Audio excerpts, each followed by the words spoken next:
বিসমিল্লাহির রহমানির রহিম। এই মুহূর্তে বাংলাদেশের যে রাজনৈতিক পরিস্থিতি অত্যন্ত ভয়াবহ এবং গুরুত্বপূর্ণ আকার ধারণ করেছে।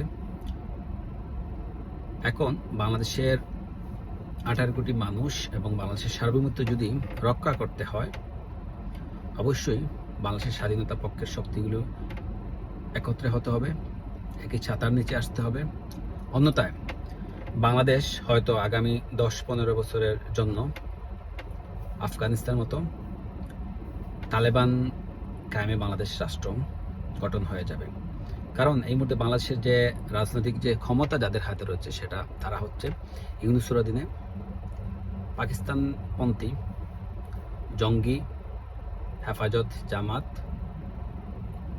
এবং বিভিন্ন জঙ্গি সংগঠন, আন্তর্জাতিকভাবে যে জঙ্গি সংগঠন স্বীকৃত রয়েছে তাদের নিয়ন্ত্রণে রয়েছে। তারা চাচ্ছে বাংলাদেশকে একটি ইসলামিক রাষ্ট্র হিসেবে ঘোষণা করার জন্য, যেভাবে আফগানিস্তানে রয়েছে, পাকিস্তানে রয়েছে সেভাবে। কিন্তু মূলত তারা বাংলাদেশের স্বাধীনতাকে তারা অস্বীকার করে এবং তারা বাংলাদেশের স্বাধীনতার, বাংলাদেশের যে সার্বভৌমত্ব রয়েছে সেটাকে তারা অস্বীকার করে। তারা বাংলাদেশে একটি তালেবানি রাষ্ট্র হিসেবে ঘোষণা করতে চায়। সেখানে কয়েকটা বিষয় রয়েছে, যেমন আরাকানকে, আমাদের পার্শ্ববর্তী যে মিয়ানমার রয়েছে, মিয়ানমারের সাথে তাদের যে ঐক্যবদ্ধ যে যুদ্ধ হচ্ছে আরাকান আর্মি এবং মিয়ানমার সরকারের সাথে, সেই বাংলাদেশ এক মিয়ানমারের একটি ঐক্যবদ্ধ জঙ্গি গোষ্ঠী আরাকান আর্মিকে করিডোর দিয়েছে এবং তাদেরকে বিভিন্নভাবে সহায়তা করতেছে। কারণ এই সহায়তার মধ্যে বাংলাদেশ অটোমেটিকলি যুদ্ধে জড়িয়ে যাচ্ছে। আমাদের বাংলাদেশের যে পররাষ্ট্রনীতি রয়েছে সবসময় যুদ্ধ নয়, সবার সাথে বৈরতা চাই।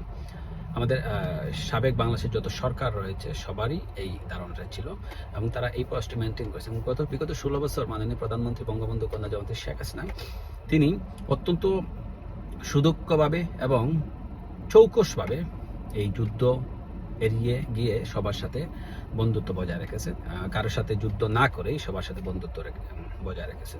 তো এই মুহূর্তেই বাংলাদেশের সাধারণ মানুষ তথা বাংলাদেশের প্রত্যেকটি স্বাধীনতার পক্ষের শক্তিগুলো এক হতে হবে।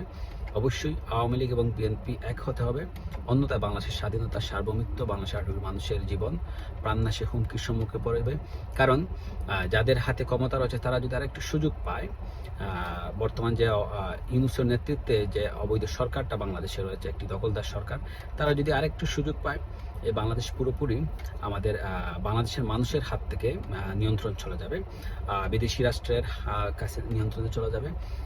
সুতরাং আমরা অবশ্যই বলবো, এবং বাংলাদেশের যে রাষ্ট্রপতি রয়েছেন, মহামান্য রাষ্ট্রপতি এবং বাংলাদেশের সেনাপ্রধান কাছে আমাদের বিশেষ করে বাংলাদেশের সাধারণ মানুষ, বাংলাদেশের স্বাধীনতার পক্ষের মানুষ, 18 কোটি মানুষ, সবার আহ্বান থাকবে বাংলাদেশের সার্বভৌমত্ব রক্ষা এই জনাব ওয়াকারুজ্জামান এবং রাষ্ট্রপতি দ্রুত কোনো ব্যবস্থা গ্রহণ করবেন। এবং সর্বশেষ আবারও আমি বাংলাদেশের প্রত্যেকটি স্বাধীনতা পক্ষের শক্তিকে, স্বাধীনতা পক্ষের রাজনৈতিক দলকে আহ্বান জানাবো, আপনারা দ্রুততার সাথে খুবই তাড়াতাড়ি আপনারা ঐক্যবদ্ধ হয়ে একটা ব্যবস্থা গ্রহণ করুন। অন্যথায় এই বাংলাদেশ আর বাংলাদেশ থাকবে না, বাংলাদেশের স্বাধীন মানচিত্র থাকবে না। আপনার আমার, আপনি আমি, আপনার আমার মা বোন, ছেলে মেয়ে, সন্তান, কেউই বাংলাদেশে নিরাপদ থাকবে না। সবাইকে ধন্যবাদ জানিয়ে আমি বিদায় নিচ্ছি। আসসালামু আলাইকুম। ভালো থাকবেন সবাই।